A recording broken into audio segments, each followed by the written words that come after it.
I mean, it was such an amazing experience, the entire session. Okay, thank you. Yes, I mean, it's a whole new perspective of how important it is to have a inclusive environment and how much of Okay. an impact the environment and not just the people but the space around has on the children. I'm pretty sure everybody has a lot of questions and they are very inquisitive and curious to ask you. So I'll keep the floor open for questions. You all can either post it uh, on the chat box that is down below on the left side hand side, or you all can unmute yourselves and ask the question. By the way, I'm not good at listening to Indian English, so try to Okay, so speak probably, yeah, slowly. Your pronunciation is a bit different from Japanese English. correct, correct. Mhm. So, I mean, the house is open for questions. People can drop it uh, in the chat box. Okay. So you have to read the questions, huh? Yes, I will read it out for you. Okay, thank you.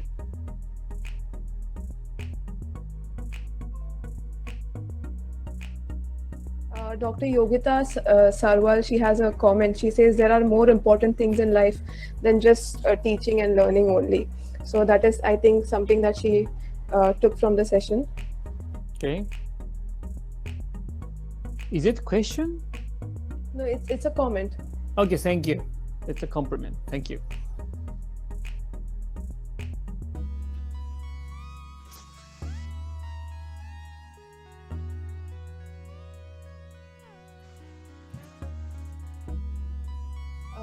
So the question is how do children get to design their space? Children get. Oh, they did. You mean that? Oh, are you saying they are being a part of design? Designing school.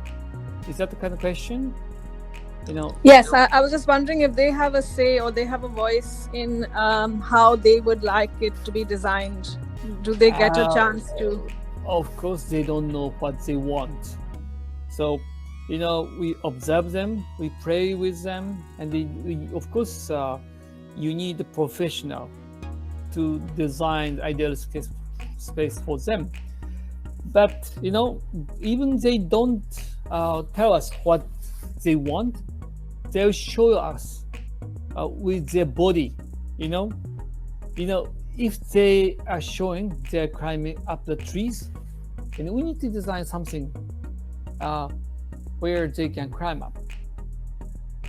It helps helps them to develop their motor skill. And then interesting about climbing a tree. People think it's dangerous. It's very dangerous. We should stop them to climb up.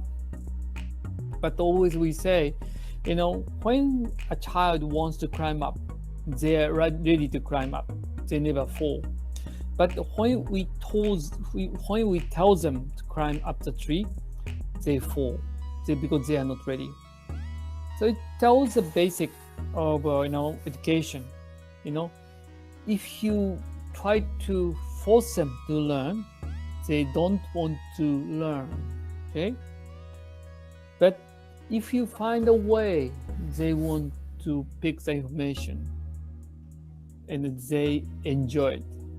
That is what we're doing in the school I'm designing at this moment.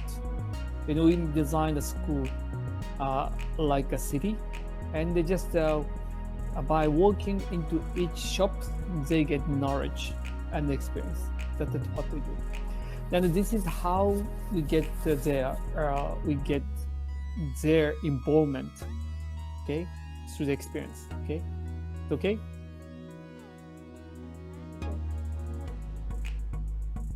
Yes, sir. Thank you. There's another question, which is, when you design a school, what is the basic concept that you keep in mind for the child? Basic concept. Yeah, there is no concept. It's not designing school is not a simple thing. Maybe I should say, maybe I shouldn't say that. Okay, first of all, always I talk about the choice. Okay. And one of the interesting things I'm doing in the new school is that they can choose the grade.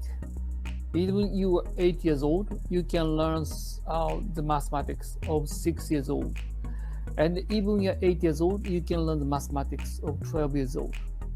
It means you have freedom, because if you are using ICT, you don't need to ask a teacher all the time, and then they can choose. And then the movement also same. If you look at the rooftop of Fuji Kindergarten, they can choose the movement. And also, if they want to play music, they don't need to go to music classroom, because sometimes rooftop is good. So whenever we design things, we don't design things too specific. Okay, always we say, okay, you should plan carefully, but you should be flexible when you execute. The precise planning and flexible execution, easygoing execution. That is what we do. That is basic principle. Choice, and they should be able to choose what they want to do. Correct. So there's another question. What about the parking space, and how do they be managed? Actually, for Fuji Kindergarten, yes, we have a lot of parking space, but that is outside the slides. The Fuji Kindergarten did lots of parking space outside, but most of the cases, kindergarten in Japan are around 100, and the kids are in walking distance, so they take bicycles or they can walk. One of the good things about Japan is very, very safe. One of the safest country in the world. Possibly, sometimes people say that the safest in the world. So you don't need to protect kids so much. That's the good thing about Japan.